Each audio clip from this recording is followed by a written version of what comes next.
আজকে হচ্ছে ১৭ তারিখ। আজকে গণপ্রজাতন্ত্রী বাংলাদেশ সরকারের শপথ গ্রহণের কথা। এই মুহূর্তে বাজে হচ্ছে ৯টা। আমি আসছিলাম চক্ষু হাসপাতালে ডাক্তার দেখাইতে আমার আব্বারে নিয়ে। তো আসার পরে ডাক্তারের সিরিয়াল দেওয়া আছে, অনেকটা অপেক্ষা করতে হবে। এই জন্য চলে আসলাম আপনার সংসদ ভবনের এরিয়াতে, যেহেতু এখানে কাছেই। তো আসার পরে দেখতেছি যে সারা বাংলাদেশ থেকে ৩০০ এমপির যত নেতাকর্মী আছে সবাই আইসে পড়ছে এখানে।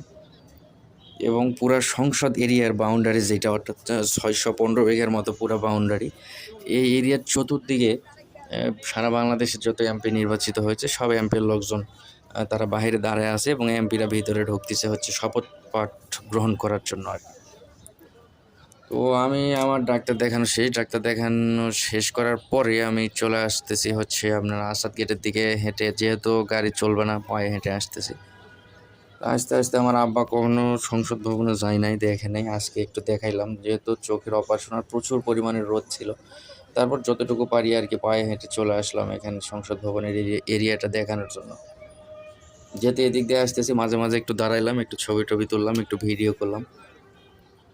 প্রচুর পরিমাণে মানুষ ছিল। তখন বাজে হচ্ছে আপনার 11:30-12টার মতো।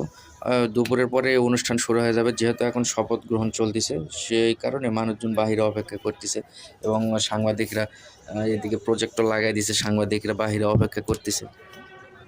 সব মিলাই খুবই একটা ভালো কি বলবো, সুন্দর একটা মুহূর্ত মানুষ কাটাইতেছে বা উপভোগ করতেছে ঈদের আনন্দের মতো, যে এতদিন পরে নির্বাচনের যে একটা আনন্দ ছিল সেই আনন্দটা মানুষ উপভোগ করতেছে। আমি আস্তে আস্তে দেখলাম যে স্টেজ সাজাইতেছে আপনার প্রশাসনের লোকজন, তো অবশ্যই ঘেরাও করা থাকবে, চতুর্দিকে প্রশাসনের লোকদের ঘেরাও করে রাখছে।